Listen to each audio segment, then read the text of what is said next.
On va mettre dans tout ce qui est étranger, donc on va mettre également tout ce qui provient de l'extérieur. Qu'est-ce que vous rajoutez également?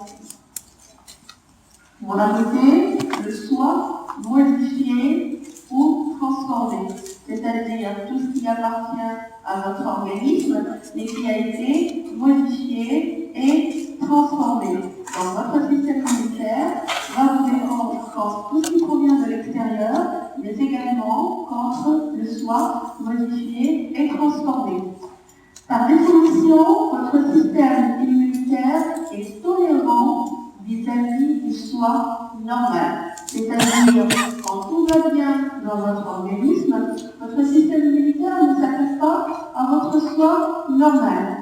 Mais, chez certaines personnes, dans certaines circonstances, le système immunitaire s'attaque quand même au soi normal. Et donc on rentre dans le cadre de ce qu'on appelle les maladies auto-immunes. Dans les maladies auto-immunes, vous avez un système immunitaire qui va s'attaquer au soi normal.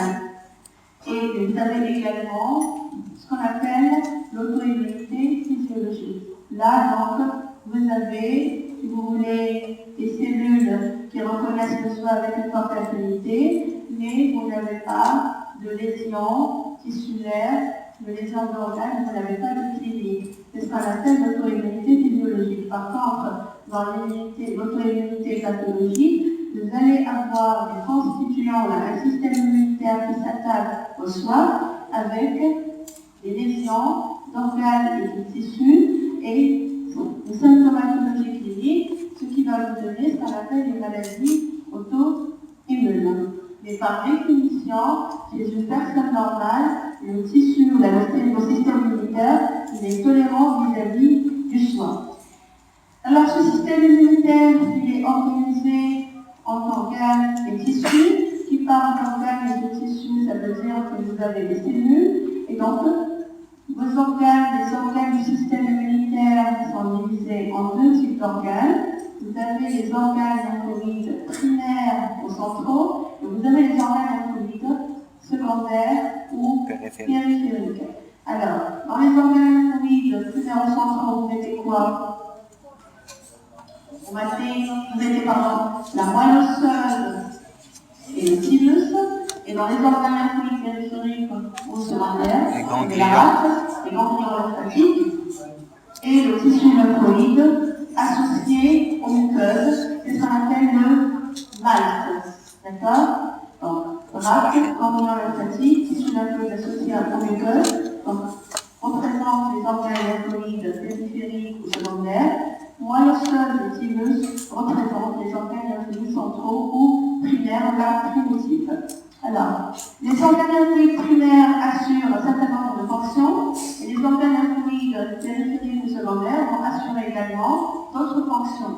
Alors, quelles sont les fonctions assurées par les organes lymphoïdes primaires ou centraux, c'est-à-dire par la moelle osseuse et par le thymus?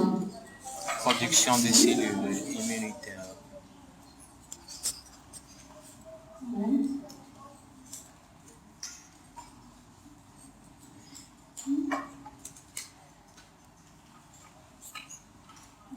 Donc au niveau des organes lymphoïdes primaires ou centraux, vous avez la naissance des cellules de votre système immunitaire. Donc c'est là où prennent naissance des cellules de l'immunité. Et plus précisément au niveau de quel organe central? Au niveau de la moelle osseuse. La moelle osseuse donne naissance donc, aux cellules de l'immunité. Excusez-moi, j'explique. On a des flashbacks, hein. Il y en a qu'un, celui-là. Quand même.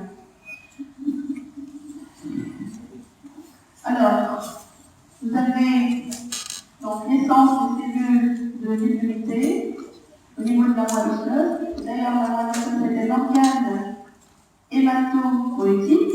C'est l'organe qui donne naissance aux différentes lignées cellulaires sanguines, parmi lesquelles vous avez des cellules de l'immunité. D'accord? Alors, vous avez naissance, qui dit naissance, dit également renouvellement des cellules de l'immunité, parce que les cellules possèdent une certaine durée de vie, après elles vont mourir. Et quand elles sont remplacées par de nouvelles cellules. Et donc, le remplacement des cellules se fait également au niveau donc, de la moelle osseuse et donc au niveau des organes lymphoïdes centraux. Vous allez avoir également la maturation donc, de ces mêmes cellules de l'immunité. Alors, qui dit maturation, ça veut dire quoi? Ça veut dire que vous allez partir donc, de cellules donc, indifférenciées, immatures et non fonctionnelles vers des cellules bien différenciées, matures et fonctionnelles. Alors, la cellule, c'est comme un nouveau-né. D'accord? Le nouveau-né, quand il naît, donc, il ne sait rien faire. Donc, il faut l'assister. Donc, c'est la mère qui fait tout. D'accord? Donc, il n'a rien encore, il ne sait rien faire. La cellule est pareille. Quand elle naît, elle ne sait absolument rien faire. C'est une cellule qui doit apprendre. C'est une cellule qui doit subir donc, une maturation donc, pour vous donner une cellule qui sera capable d'agir par la suite. Si vous prenez une cellule, n'importe quelle cellule de l'organisme, vous avez à sa surface un certain nombre de molécules. D'accord? Et ces molécules, chaque molécule assure une fonction bien déterminée. Par exemple, vous avez des récepteurs, par exemple, d'accord? Donc, vous avez des molécules qui exercent différentes fonctions. La cellule, quand elle naît, elle ne possède aucune molécule à sa surface, elle est encore vierge. Et donc, si elle ne possède aucune molécule à sa surface, elle est indifférenciée. Ça veut dire quoi? Vous ne pouvez pas la différencier d'une autre cellule. On ne pouvait pas dire ça c'est un lymphocyte B, ça c'est un lymphocyte B, ou là une cellule NK, ou là un macrophage. Parce qu'elle ne possède rien à sa surface qui vous permet de la différencier d'une autre cellule. Elle est encore indifférenciée. Si elle ne possède aucune molécule à sa surface, ça veut dire qu'elle ne peut pas fonctionner. D'accord? Elle est non fonctionnelle. Et donc elle est immature. Elle est encore jeune, immature, elle ne sait rien faire, elle n'a rien à sa surface. Et au niveau des organes lymphoïdes centraux, on doit donc lui faire subir un certain nombre d'étapes de maturation. Donc on va, si vous voulez, donc on va la rendre fonctionnelle, on va la rendre bien différenciée. Et à la fin de la maturation, vous allez avoir une cellule fonctionnelle bien différenciée, mature. Et elle va subir également un apprentissage. On va lui apprendre, elle voit la cellule, donc on va lui apprendre, on va se placer avec la cellule. Elle ne sait pas encore faire la différence entre le soi et le non-soi. Là, quand j'ai défini tout à l'heure le système immunitaire comme étant un système qui nous défend contre tout ce qui est étranger, mais également contre le soi modifié. Le soi modifié devient étranger, on est bien d'accord, parce qu'il a été transformé. Donc il devient étranger. Par contre, le soi normal, il n'est pas attaqué par le système immunitaire. Et donc là, on doit apprendre à ces cellules de l'immunité à faire la différence entre le soi et le non-soi, pour que ces cellules ne puissent pas s'attaquer au soi plus tard. Donc là, on va leur apprendre. Et cet apprentissage se fait bien sûr au niveau des organes lymphoïdes centraux. Donc, fonction au niveau des organes lymphoïdes centraux, naissance des cellules de l'immunité, maturation de ces mêmes cellules de l'immunité et apprentissage donc de ces cellules de l'immunité.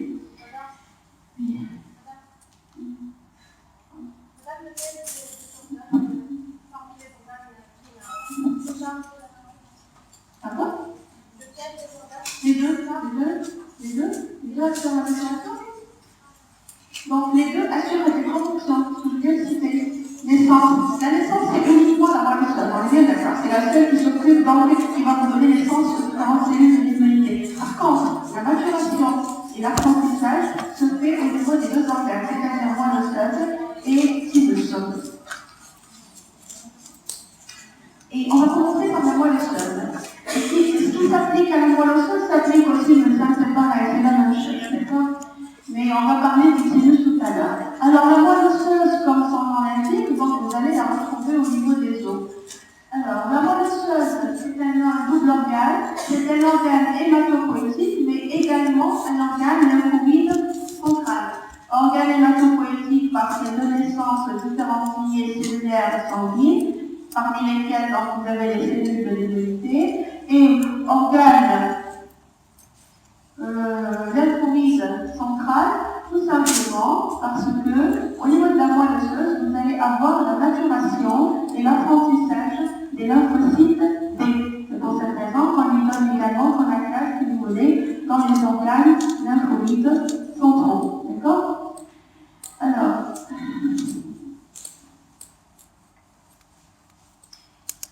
je ne sais pas si vous arrivez à bien voir. Donc, au niveau de la moelle osseuse, vous avez une première cellule tout en haut, tout à fait en haut, ce qu'on appelle la cellule souche hématopoïétique ou la cellule souche multipotente ou pluripotente. C'est à partir de cette cellule que vous allez avoir toutes les lignées cellulaires sanguines. Alors, la cellule souche multipotente ou pluripotente, elle va vous donner naissance à deux autres cellules souches, la cellule souche myéloïde et la cellule souche lymphoïde. C'est ce que vous voyez en bleu. D'accord? La cellule souche lymphoïde, elle donne naissance aux lymphocytes et la cellule souche myéloïde, elle donne naissance aux autres lignées cellulaires sanguines, c'est-à-dire elle donne naissance aux cellules dendritiques, elle donne naissance aux granulocytes, parce qu'on appelle les polynucléaires, elle donne naissance aux plaquettes, elle donne naissance aux globules rouges, aux mastocytes, etc. C'est-à-dire au reste, donc aux autres lignées cellulaires sanguines. Bien sûr, la cellule souche lymphoïde, elle donne naissance aux lymphocytes, et les lymphocytes sont représentés par les lymphocytes T, les lymphocytes B et les lymphocytes NK. D'accord? Ici, donc, vous avez ce qu'on voit ici, c'est la cellule souche qui donne naissance aux cellules de l'immunité uniquement. On a enlevé les rouges, les plaquettes, etc., les autres lignées cellulaires. Donc la cellule souche hématopoïétique donne naissance à la cellule souche lymphoïde, à la cellule souche myéloïde. Votre cellule souche lymphoïde donne naissance aux lymphocytes qui sont représentés par les lymphocytes B, les lymphocytes T et les lymphocytes NK. Et la cellule souche myéloïde, elle donne naissance aux granulocytes ou la polynucléaire, aux monocytes macrophages, cellules dendritiques, bien sûr les mastocytes, etc. D'accord?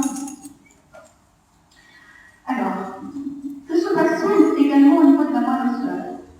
On a dit qu'au niveau de la moelle osseuse, vous allez avoir lieu la maturation. La maturation de quelle lignée cellulaire? Donc, vous allez avoir la maturation des lymphocytes B, c'est-à-dire les précurseurs des lymphocytes B, donc vont rester au niveau de la moelle osseuse. Ils prennent naissance au niveau de la moelle osseuse, ils restent au niveau de la moelle osseuse, où ils vont subir leur maturation. Alors, la majeure partie de la maturation des lymphocytes B va avoir lieu au niveau de la moelle osseuse. Vous allez avoir, si vous voulez, 4 étapes de maturation de lymphocyte B. Le lymphocyte B, à la fin de ces 4 étapes de maturation, il n'est pas encore tout à fait mature. C'est ce qu'on appelle le lymphocyte B immature. Il a subi la majeure partie de la maturation, il lui reste une seule étape, donc pour devenir complètement mature. Et la dernière étape de maturation, elle aura lieu au niveau des organes lymphoïdes périphériques. D'accord? 4 étapes de maturation au niveau de la moelle osseuse. La dernière étape de maturation donc, aura lieu au niveau des organes lymphoïdes périphériques. Alors, à ces lymphocytes B donc, qui vont subir leur maturation, donc on va faire quoi? On va leur apprendre à faire la différence entre le soi et le non-soi. Et au cours de la maturation, vous allez avoir ce qu'on appelle une double sélection. Vous allez avoir ce qu'on appelle la sélection positive et la sélection négative.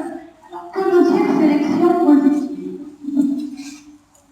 Alors, la sélection positive, donc c'est comme le fœtus. La cellule, c'est comme le fœtus. Donc là, quand il va commencer à croître, vous avez des fœtus qui ont des malformations, qui ont des anomalies et qui ne sont pas viables. Donc, ils vont être éliminés. Vous allez avoir des avortements, vous allez avoir des morts in utero, etc. C'est la même chose pour les cellules. Donc, au cours de la maturation, vous allez avoir des cellules qui sont aberrantes. Vous allez avoir des anomalies de structure, etc. Et donc, ces cellules ne seront pas fonctionnelles par la suite et il faut les éliminer. D'accord? C'est la première sélection.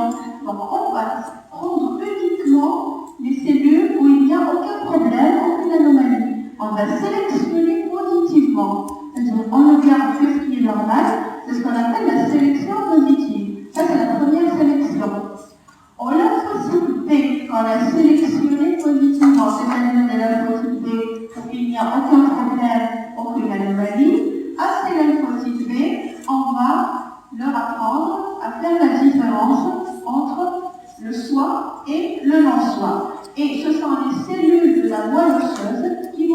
fois, elles vont présenter les antigènes du soi, ou les molécules du soi, au lymphocyte B. Et le lymphocyte B, il va apprendre à faire la distinction entre le soi normal, de ce qui est étranger. Et si vous voulez, dans notre organisme, il s'avère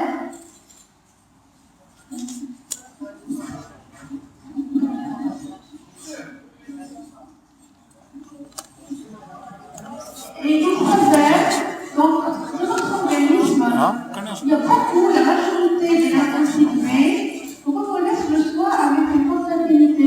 Ça veut dire quoi? Ce sont des lymphocytes B qui sont potentiellement dangereux, et si on les laisse, donc ils peuvent s'attaquer plus tard au soi normal.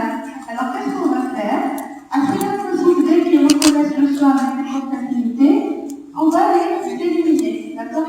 On ne va pas les laisser vivre, on va les éliminer, mais il y a quelques, on verra par la suite pour quelle raison. Environ, on va pas éliminer tous les lymphocytes B qui reconnaissent le soi avec une forte affinité, on va éliminer environ 50%. Et les autres 50% qui reconnaissent le soi avec une forte affinité, on va les laisser tranquilles. Et on verra par la suite pour quelle raison. Donc, très bien. Alors, le lymphocyte B, une fois qu'il termine sa maturation, une fois qu'on lui apprenne à faire la différence entre le soi et le non-soi, il quitte la moelle osseuse pour aller où? Il va aller au niveau des organes lymphoïdes périphériques. Il va coloniser les organes lymphoïdes périphériques. Que va-t-il se passer? Et il va aller où? Il va aller au niveau de zones dites B-dépendantes. D'accord? Donc là, indépendante, comme vous voulez. Et au niveau des organes lymphoïdes périphériques, il termine sa maturation, c'est-à-dire il termine le dernier stade de maturation, et à la fin de ce dernier stade, vous allez avoir un lymphocyte B complètement mature, capable de fonctionner. Ça veut dire, quand je parle d'un lymphocyte B mature, capable de fonctionner, il peut porter quoi à sa surface à votre avis? Quelque chose de très important pour le B. Il va porter le récepteur spécifique de l'antigène. C'est ce qu'on appelle le PCR. On dit seul récepteur au récepteur des cellules B. Le PCR, qui est une molécule et un récepteur qui n'est porté que par les lymphocytes B. On ne le trouve pas sur d'autres lignées cellulaires. D'accord? Ça, c'est pour la moelle osseuse. D'accord? Donc, on passe au deuxième organe lymphoïde central, donc qui est le sinus. Donc, pour vous, on ne développe pas, je ne développe pas pour les cours, parce qu'on n'a pas vraiment le temps. Vous n'avez même pas un semestre, donc les cours sont longs. Donc là, je vous donne vraiment ce qui est important à connaître. D'accord? Je ne rentre pas vraiment dans les détails. Alors, pour le sinus, donc vous le retrouvez donc, au niveau du médiastin antérieur. Donc c'est le lieu de maturation des lymphocytes T, le lieu d'apprentissage des lymphocytes T, et c'est un organe bilobé, lympho-épithélial. Donc là, c'est retrouvé au niveau du médiastin antérieur. Je ne sais pas si vous avez la même, je ne sais pas le pointeur. Bon. Là, vous voyez bien que c'est un organe bilobé, donc il possède deux lobes. Et vous voyez ici deux thymus de taille différente, qui en sont taille. Vous avez un thymus de petite taille et un thymus de grande taille. Alors, la différence de taille s'explique parfois à votre avis, comme l'âge. Donc, il évolue avec l'âge de thymus, donc avec l'âge. Donc, il va être infiltré, le thymus est infiltré par des cellules adipeuses, donc qui vont éliminer les cellules normales, et donc le thymus donc, va involuer. Alors, ce que vous voyez ici, en blanc, c'est les cellules adipeuses qui infiltrent le thymus, d'accord? Alors, ici, c'est un thymus, donc vous voyez très bien les deux lobes. Alors, le thymus, il est entouré par ce qu'on appelle la capsule conjonctive, et les deux lobes sont séparés par ce qu'on appelle la cloison conjonctive. Et la cloison conjonctive, vous voyez au milieu qui sépare les deux lobes, donc elle va émettre des traviculations, là elle va mettre, je ne sais pas, pour délimiter donc ce qu'on appelle des lobules. C'est ce que vous voyez, ce qui est en niche d'abeille. Ça ressemble à une niche d'abeille. Et les lobules représentent l'unité fonctionnelle donc, de votre thymus. D'accord? Alors, ici, vous avez une coupe de thymus. Donc, vous avez la cloison donc conjonctive qui entoure, si vous voulez, votre thymus. Et vous avez la capsule conjonctive qui entoure le thymus. Et juste sous la capsule, vous avez une région qu'on appelle la région corticale. Et en allant vers le centre, vous avez la région médulaire. Donc vous avez deux régions, la corticale et la médulaire. Alors, là, donc, ce qu'on voit ici, c'est qu'il y a une différence de densité entre la corticale et entre la médulaire. Ce que vous voyez, les petits cercles noirs, ce sont des cellules, d'accord? Et donc, il y a une nette diminution des cellules, de la densité cellulaire, de la corticale vers la médulaire. Et on peut expliquer ça pourquoi, à votre avis? Comment peut-on expliquer la différence de densité entre les deux parties, entre la corticale et la médulaire? Au niveau de la corticale, c'est très dense. Au niveau de la médulaire, c'est vraiment moins dense. Déjà, je vous ai dit ce que vous avez en noir, les petits boutons là, c'est des cellules. Ça veut dire qu'il y a une nette diminution du nombre de cellules de la corticale vers la médulaire. Donc, qui s'explique par la maturation et plus précisément par la double sélection, la sélection positive et la sélection négative. D'accord? Les cellules, donc pour les précurseurs de lymphocytes, donc une précursance à partir de la cellule souche lymphoïde au niveau de la moelle osseuse. Après, ils vont quitter la moelle osseuse pour aller où? Pour aller au niveau du thymus. Et ils rentrent au niveau du thymus par la zone corticale. D'accord? Ils vont se retrouver au niveau de la zone corticale. Donc, je vous ai dit tout à l'heure, une cellule, quand elle prend naissance, c'est une cellule qui est encore vierge, qui ne peut rien à sa surface. Elle doit subir donc une maturation donc, pour donner une cellule mature différenciée fonctionnelle. Ça veut dire quoi? Donc, elle va débuter, donc elle des cellules qui arrivent au niveau du thymus, elles vont débuter leur maturation. Et qui dit maturation, ça veut dire qu'il va y avoir une multiplication. D'accord? Et multiplication, ça veut dire que vous allez, à partir d'un petit nombre de cellules, vous allez avoir un très grand nombre de cellules. Et cette densité déjà s'explique au niveau de la corticale par la maturation, donc les précurseurs de lymphocytes qui commencent au niveau de la corticale. Et la maturation, elle va se faire de la corticale vers la médulaire, progressivement. D'accord? On verra par la suite quelles sont les étapes de maturation des lymphocytes. Mais sachez, c'est pas présent, la maturation, elle commence, elle se fait de la corticale vers la médulaire. Après, au cours de la maturation, donc, les lymphocytes vont subir la double sélection. D'abord, la sélection positive, c'est-à-dire tous les T qui sont anormaux ou la hypostèle et l'aberration fréquente, on va les éliminer et on ne prendra que les lymphocytes normaux. Donc, c'est la sélection positive. On sélectionne positivement ce qui est normal. Et à ces cellules normales, donc où il n'y a aucun problème, là, on va les éduquer. Les cellules du thymus vont leur présenter les antigènes du soin et donc on va leur permettre de faire la distinction entre le soi et le non-soi. Et il s'avère également, pour les lymphocytes, que la majorité des T reconnaît le soi avec une portabilité. C'est comme pour le B. Donc la majorité des T reconnaît le soi avec une portabilité. Alors qu'est-ce qu'on va faire à ces lymphocytes qui reconnaissent le soi avec une portabilité? On va les éliminer. Est-ce qu'on va faire la même chose que pour les B? Est-ce qu'on va éliminer 50% ou on va laisser 50%? À votre avis, est-ce que c'est le cas? Oui ou non? Déjà, en regardant le schéma, est-ce que vous avez l'impression qu'on a gardé la fin de la maturation, elle se termine au niveau de la médulaire. On est bien d'accord.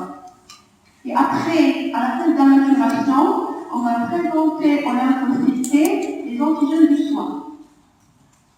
Et les lymphocytes qui reconnaissent le soin avec une forte affinité, est-ce qu'on va éliminer la totalité? Est-ce qu'on va éliminer la majorité?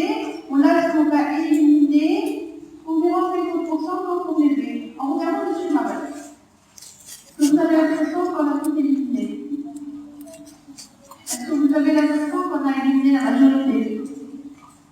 Oui, on a éliminé la majorité. Donc tout simplement, vous voyez qu'il y a une énorme différence de densité entre la corticale et la médulaire. C'est-à-dire qu'on a éliminé une grande partie des lymphocytes et vous voyez.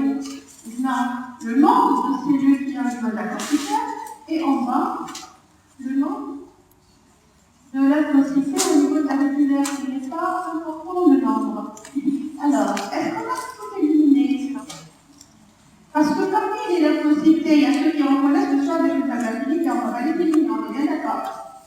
J'ai bien dit, la grande partie des lymphocytes reconnaît le choix avec une forte affinité. Il y a une petite partie qui reconnaît le choix avec une forte affinité, on est bien d'accord. Maintenant, pour la majeure partie qui reconnaît le choix avec une forte affinité, est-ce qu'on élimine la totalité? Est-ce qu'on élimine la majorité? Ou est-ce qu'on élimine une petite partie? Donc, on a dit qu'on va éliminer la majorité. La majeure partie. On va laisser une petite partie. Pourquoi donc pourquoi on n'élimine pas tous les lymphocytes qui reconnaissent le choix avec une forte affinité et comme ça on les tranquille? À votre avis, pourquoi on est sûr de qu'il y a une partie qui a échappé donc, à cette sélection négative? Pourquoi on est sûr qu'il y a une partie quand même qui a échappé? Pourquoi tout n'a pas été éliminé? Pourquoi on le sait? Pourquoi on sait qu'il y a des lymphocytes qui reconnaissent le choix avec une forte affinité et qui échappent à la sélection négative? Il y a une tonalité pathologique, des pathologiques et pathologiques, surtout la pathologie. D'accord? Parce que tout simplement, il y a des maladies auto-immunes. Si donc, si on a en ligne, si tous les lymphocytes qui reconnaissent le choix avec une forte affinité, s'ils sont éliminés, sont tous éliminés au niveau de thymus, vous n'aurez pas de maladie auto-immune, n'est-ce pas? C'est parce qu'il y a même une petite partie qui n'est pas éliminée et qui échappe à la sélection négative, c'est pour cette raison qu'on a des maladies auto-immunes.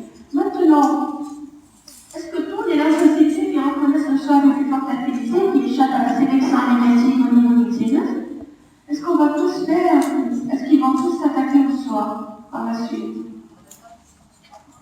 Pour ceux qui disent oui à l'air et pour ceux qui disent non, pourquoi? Est-ce qu'ils vont tous s'attaquer? Bon, pour qu'on soit d'accord. Nous avons tous, au niveau de nos organes lymphoïdes périphériques, des lymphocytes qui reconnaissent le choix avec une forte affinité. Et des lymphocytes B qui reconnaissent le choix avec une forte affinité. Parce qu'au niveau pour les B, il y a environ 50% des B qui reconnaissent le choix avec une forte affinité qu'on a laissé sur l'île, qu'on n'a pas éliminé. Et pour les B, la majeure partie des B qui reconnaissent le choix, elle a été éliminée au niveau du thymus, mais il y a quand même une petite partie qui échappe à la sélection négative et qui va se retrouver également au niveau des organes lymphoïdes périphériques. Mais, est-ce que tous les T qui reconnaissent le choix avec une forte affinité vont s'attaquer au choix au niveau des organes lymphoïdes périphériques? Si oui, pourquoi? Sinon, pourquoi? Pour ceux qui sont d'accord, je sais qu'il fait chaud, de fatiguer, mais bon. Pour ceux qui sont d'accord, allez, aucun raison.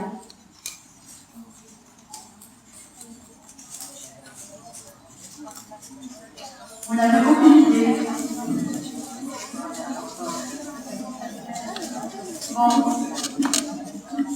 tout simplement parce que les T qui échappent à la sélection hormonale négative au niveau du thymus et qui reconnaissent le choix avec une forte affinité, ils sont tous, chez nous tous, contrôlés par des mécanismes au niveau des organes lymphoïdes périphériques qui les empêchent d'agir. D'accord? Donc, quand ils se retrouvent au niveau des organes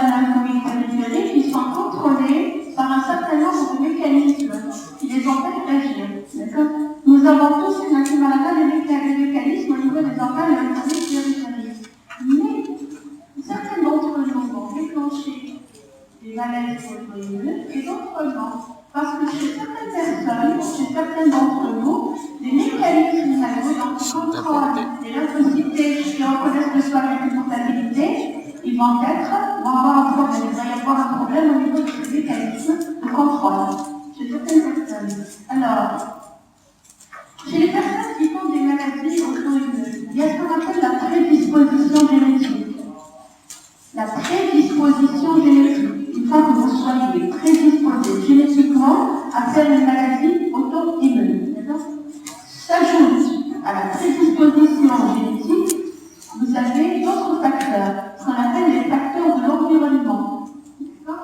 À un moment donné de la vie d'une personne, vous allez avoir l'association de la prédisposition génétique plus des facteurs, un certain nombre de facteurs de l'environnement, à un moment donné de sa vie, qui vont entraîner la rupture de la tolérance au soin. Ils vont entraîner un problème au niveau des mécanismes additionnels qui contrôlent les lymphocytes autoréactifs et donc rupture de la tolérance au soin. C'est-à-dire une personne qui n'est pas prédisposée génétiquement à une maladie auto-immune ne va pas la faire, mais aussi il y a des facteurs de l'environnement. Maintenant, une personne qui est prédisposée génétiquement à faire une maladie auto-immune, elle ne va pas la faire obligatoirement. Sauf si vous allez avoir donc des facteurs de l'environnement qui vont se rajouter donc à la prédisposition génétique. C'est pour ça, chez deux jumeaux monozygotes, donc ils sont prédisposés génétiquement à faire par exemple la lupus. Un va faire la lupus et le deuxième ne va pas le faire. Donc, ça suggère quoi? Ça suggère qu'il n'y a pas uniquement la prédisposition génétique, il y a d'autres facteurs qui doivent s'ajouter à la prédisposition génétique. Chez un des jumeaux, donc, il y a eu des facteurs de l'environnement qui se sont rajoutés, sont ajoutés à la prédisposition génétique. Chez l'autre, donc, les facteurs, il n'a pas été soumis à ces mêmes facteurs de l'environnement, et donc il n'a pas déclenché la maladie auto-immune. D'accord? Donc, nous avons tous, au niveau de nos organes périphériques, des lymphocytes et des lymphocytes B qui reconnaissent le soin avec une portabilité. Nous n'allons pas faire des maladies auto-immunes parce que les lymphocytes et autoréactifs sont contrôlés par des mécanismes additionnels.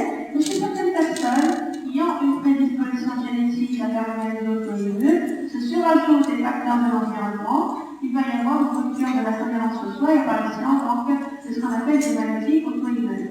Et d'ailleurs, il faut qu'il y ait vraiment association donc, de ces facteurs, d'un certain nombre de facteurs de l'environnement aux facteurs à la prédisposition génétique. Parce que même chez la même personne qui est prédisposée génétiquement à faire une maladie auto-immune, pourquoi elle n'a pas fait, par exemple, il y a quelques années, pourquoi elle ne va pas la faire maintenant, pourquoi elle va la faire plus tard? Tout simplement parce qu'à un moment donné de sa vie, il y a l'association de 3 à 4 facteurs de l'environnement à la prédisposition génétique, à un moment précis de sa vie. Et un des facteurs de l'environnement qui peut donc déclencher toutes les pathologies, c'est le facteur stress.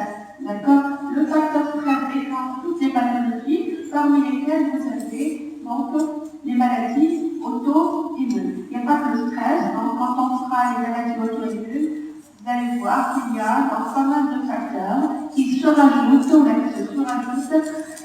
à la prédisposition génétique pour déclencher une maladie auto-immune. D'accord? Alors, vous voyez ici, c'est le même schéma qu'on a vu tout à l'heure, précédemment. Vous voyez la nette différence de densité entre la corticale et la régulière. C'est ce qu'on voit ici. Il y a une nette diminution de la densité de la corticale vers la régulière qui s'explique par la double sélection. Donc, sélection positive et sélection négative. Après, donc, par contre, pour les lymphocytes, donc les lymphocytes terminent leur consommation au niveau du sinus. En sortant du sinus, les lymphocytes sont matures, fonctionnels, bien différenciés. Donc, ils ressemblent aux lymphocytes que vous retrouvez au niveau des organes lymphoïdes périphériques. Et qui dit lymphocytes fonctionnels, ça veut dire qu'ils portent quoi à sa surface? La veut dire quelque chose de très important. C'est le récepteur spécifique de l'antigène, c'est-à-dire le PCR. D'accord? Vous voulez sortir? Est-ce qu'il y a d'autres personnes qui veulent sortir? Alors, bon, pour les organes lymphoïdes primaires, les organes lymphoïdes primaires sont situés en dehors des voies de pénétration des agents étrangers. Ça veut dire quoi? Ça veut dire que les agents étrangers ne rentrent pas donc, et ne traversent pas les organes lymphoïdes centraux. Et donc, le développement des organes lymphoïdes centraux, il est indépendant des agents étrangers. On est bien d'accord? Alors, pour les organes lymphoïdes périphériques. Alors, les organes lymphoïdes périphériques sont représentés par la rate, les ganglions lymphatiques et par le tissu lymphoïde associé aux muqueuses. Alors, les organes lymphoïdes périphériques représentent le lieu de contact où vous allez avoir le contact entre les agents étrangers et les cellules de votre système immunitaire. Ça veut dire qu'elles représentent le lieu des réponses immunitaires. D'accord? Et donc, les agents, bien sûr, pour qu'il y ait contact entre les cellules de l'immunité et les agents étrangers, ça veut dire que les agents étrangers vont rentrer au niveau des organes lymphoïdes périphériques. D'accord? Et donc, le développement des organes lymphoïdes périphériques, il dépend donc des agents étrangers. Et on va commencer par les ganglions lymphatiques. Alors, les ganglions lymphatiques, ce sont de petits organes qui sont arrondis ou réuniformes. Par exemple, la forme d'un bras. Alors, vous avez environ 1000 ganglions lymphatiques au niveau de votre organisme et vous avez ce qu'on appelle la circulation, donc il y a les vaisseaux, vous avez ce qu'on appelle la circulation lymphatique et donc elle est parallèle à la circulation sanguine. Et les ganglions lymphatiques qui sont présents un peu partout au niveau de notre organisme, ça veut dire que c'est des organes de surveillance. Ils surveillent notre organisme. Et dès qu'il y a quelque chose qui ne va pas au niveau d'un organe, d'un tissu donné, ils vont prendre en charge, si vous voulez, les agents étrangers qui rentrent donc par cet organe, par cet tissu. Alors, quand vous voyez la circulation lymphatique, c'est en vert, je ne sais pas si vous arrivez à bien voir. Donc, vous avez des vaisseaux, vous avez des ganglions lymphatiques qui sont répartis un peu partout, et donc ils surveillent votre organisme. Je sais que vous n'arrivez pas à voir, mais bon, c'est pas. Alors, si je prends un ganglion lymphatique, il a la forme d'un rein et il a deux faces. Il a la face convexe et la face concave. Alors, au niveau de la face convexe, vous avez ce qu'on appelle le vaisseau lymphatique afférent. Qui dit afférent, il va ramener la lymphe. C'est-à-dire la lymphe, elle arrive, elle rentre dans le ganglion lymphatique par le vaisseau lymphatique afférent. La lymphe, elle vient d'où? Quand elle rentre dans le ganglion, elle arrive d'où? Elle arrive des tissus. Donc elle arrive des tissus, elle est chargée de déchets. D'accord? Elle va collecter des déchets donc, au niveau des différents tissus. Et quand elle collecte les déchets, donc elle arrive, elle rentre dans le ganglion par le vaisseau lymphatique afférent. Que se passe-t-il au niveau du ganglion? Le ganglion, et plus précisément les cellules de l'immunité au niveau du ganglion, vont débarrasser la lymphe de ces déchets. D'accord? Et la lymphe, elle sort du ganglion lymphatique par la face concave, et plus précisément par ce qu'on appelle le vaisseau lymphatique efférent. Elle quitte le ganglion lymphatique au niveau de la face concave par le vaisseau lymphatique efférent, où elle a infiltré du tissu vers le ganglion lymphatique et elle sort du ganglion lymphatique par le vaisseau efférent. Elle ne fait pas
dépendantes, pour l'été au niveau des zones T dépendantes, et nous avons également ce qu'on appelle des zones mixtes, c'est-à-dire des zones où vous allez avoir des lymphocytes T et des lymphocytes B.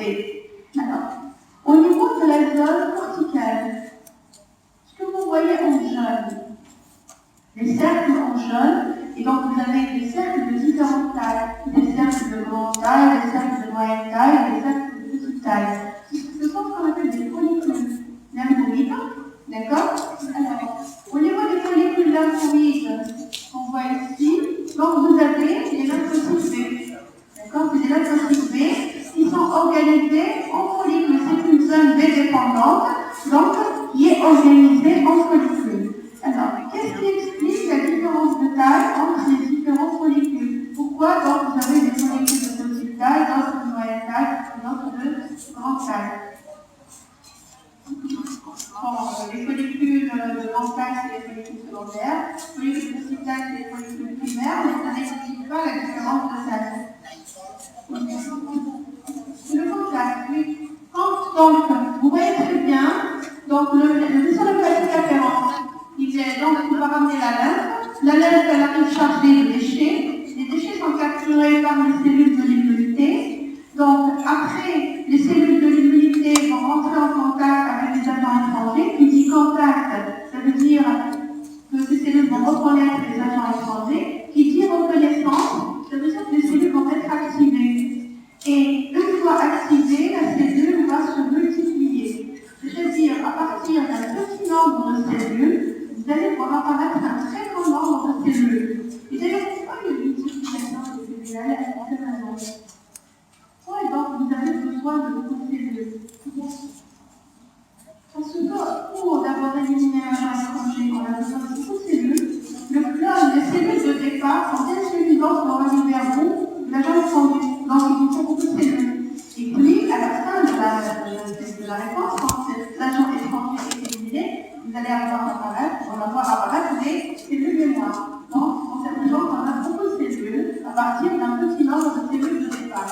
Alors, ce que vous voyez ici, les cercles jaunes ici, c'est les follicules au repos, avant tout contact avec l'antigène. C'est les follicules un peu primaires, un peu les primaires. Après, quand les cellules au niveau du follicule, quand elles rentrent en contact avec l'agent étranger, elles vont être activées, elles vont se multiplier. L'augmentation du nombre de cellules va entraîner l'augmentation du volume du follicule, et l'augmentation du volume du follicule va entraîner l'augmentation de votre ganglion, la taille donc du ganglion lymphatique. Et vous allez avoir ce qu'on appelle une adénopathie. Et tout le monde le sait, donc on a fait l'expérience, vous avez tous fait l'expérience. Par exemple, vous avez une plaie ou par au niveau de la tête, au niveau par exemple du cuir chevelu, donc vous allez voir apparaître une adénopathie par là, par exemple. D'accord? Au niveau donc, de la nuque, comme je l'ai dit, au niveau sous-maxillaire, donc. Et donc cette adénopathie, c'est quoi? C'est un ganglion qui a augmenté de volume. Par exemple, j'ai une plaie là, donc j'ai un agent étranger qui est rentré par ma plaie, s'il vous plaît. Donc l'agent étranger va être capturé par une cellule de l'immunité, plus précisément vers apparatus par une cellule dendritique. Ce que la cellule dendritique est migre avec l'agent étranger et elle va aller au niveau du ganglion lymphatique qui draine le territoire, par exemple, mon sous-vaccinaire. Par exemple, là, le ganglion qui draine cette partie-là, donc il est un ganglion sous-vaccinaire. Alors là, la cellule dendritique, elle prend l'agent étranger, elle migre avec, sauf le ganglion qui draine le territoire qui est sous-vaccinaire, et donc elle va présenter cet agent étranger donc, au niveau du ganglion aux cellules de l'immunité. Les cellules de l'immunité sont activées, donc elles vont se multiplier, augmentation de taille du ganglion, et donc vous allez avoir une adénopathie. Et quand l'agent étranger est éliminé, tout rentre dans l'ordre, et le ganglion retrouve sa taille normale. D'accord? Alors, votre ganglion lymphatique, bien sûr, il est également vascularisé. Donc, au niveau du fil, c'est-à-dire au niveau de la partie concave, vous avez une artère et une veine. D'accord? Et puis, donc, votre ganglion lymphatique vascularisé, mais vous voyez le trajet de la lymphe qui est en vert. Donc il va du ganglion lymphatique afférent au niveau donc, de la partie convexe donc il traverse le ganglion et la lymphe va sortir donc, au niveau de ce qu'on appelle le hile. Le hile se trouve au niveau de la partie concave et le hile, au niveau du hile, vous avez le vaisseau lymphatique différent par lequel sort votre lymphe et vous avez donc une artère et une veine pour vasculariser votre ganglion lymphatique. Là, ça c'est pour le ganglion lymphatique. Alors, on passe au deuxième organe lymphoïde périphérique, c'est la rate. Alors, la rate est un organe qu'on retrouve au niveau de l'hippocampe gauche. Et donc, la rate, elle est traversée, bien sûr, elle est vascularisée. Et donc, le sang arrive au niveau de la rate par l'artère splénique. Alors, votre oxygène ne va pas se retrouver donc, au niveau de la rate, comme ça, par hasard. Il ne se retrouve pas au niveau du ganglion lymphatique par hasard. Il ne se retrouve pas au niveau du tissu lymphatique par hasard. Donc, ça dépend de la voie d'introduction de votre oxygène. Quand l'oxygène rentre le sang, il est retrouvé, bien sûr, au niveau de la rate. Quand il rentre par les muqueuses, il va se retrouver au niveau des tissus lymphoïdes associés aux muqueuses. Et quand il rentre, par exemple, par un tissu de la paragangale, par la peau, bien sûr, il va se retrouver au niveau du ganglion lymphatique qui draine le territoire concerné. D'accord? Ça dépend de la voie d'introduction de votre oxygène. Alors, la rate, c'est un tissu, elle possède deux tissus. Donc, vous avez la pulpe rouge et la pulpe blanche. Alors, la pulpe rouge, elle représente environ 80% du tissu plénique. Et la pulpe blanche, elle représente environ 20% du tissu plénique. Ce que vous voyez ici, donc les petits rangs, donc c'est la pulpe blanche. Et ce qui est en rouge, donc c'est la pulpe rouge. Donc la pulpe rouge représente la majorité du tissu plénique. Et votre système immunitaire se trouve à quel niveau? Se trouve au niveau de la pulpe blanche.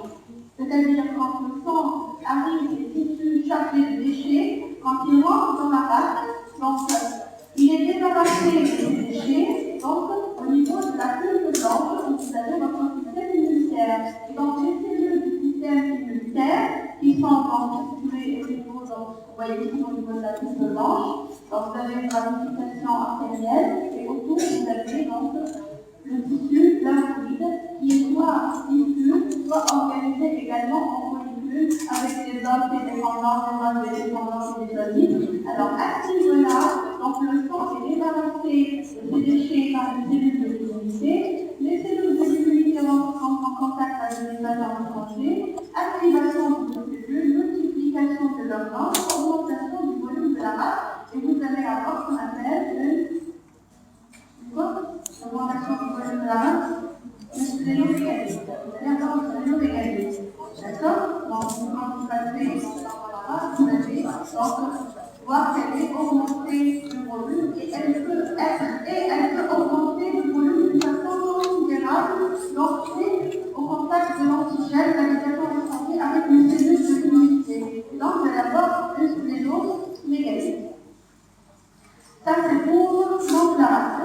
Bien sûr, la pulpe rouge, là, c'est donc, voilà, donc, par exemple, les expressions qui vont vous sélectionner, la représente, donc, elle est réserve, la caisse, etc.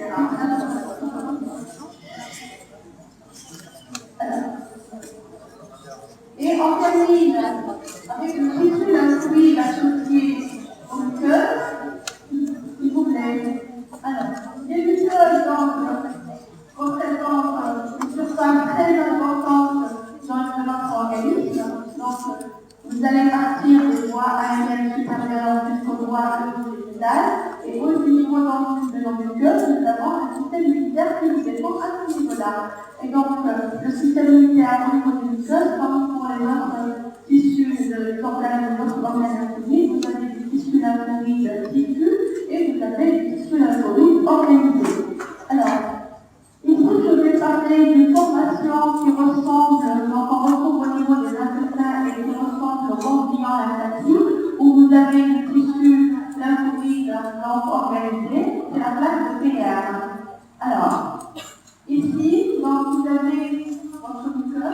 foie.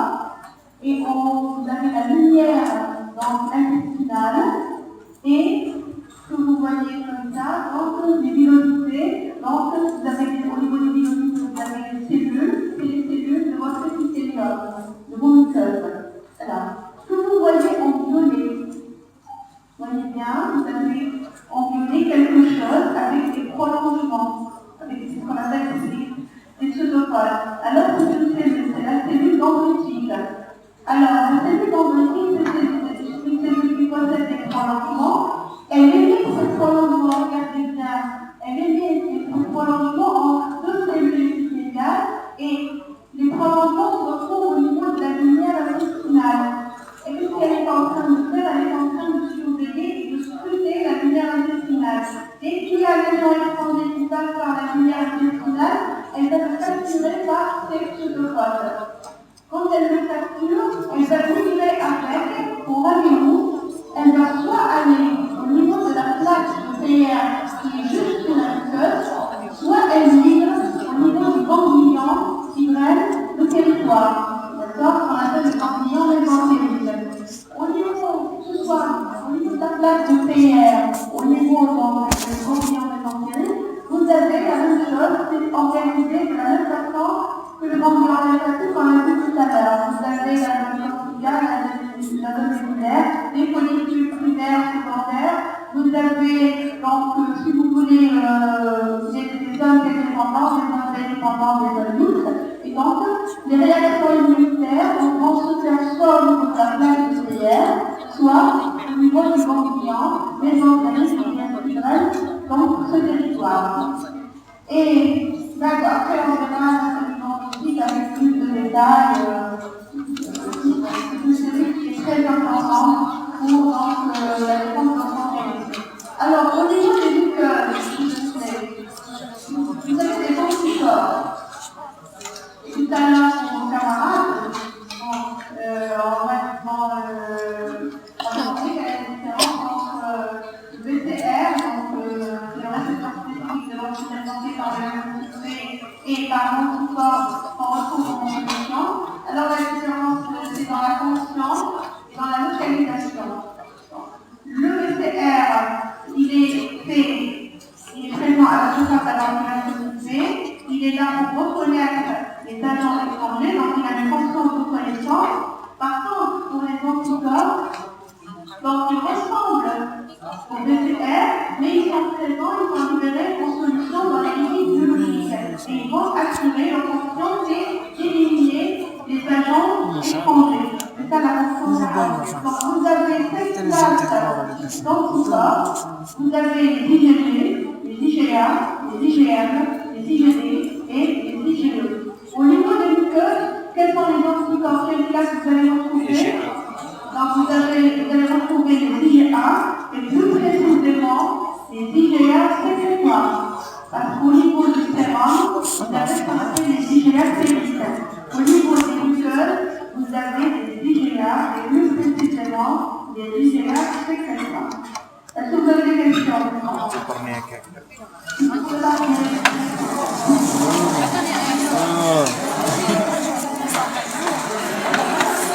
リードの選手だ。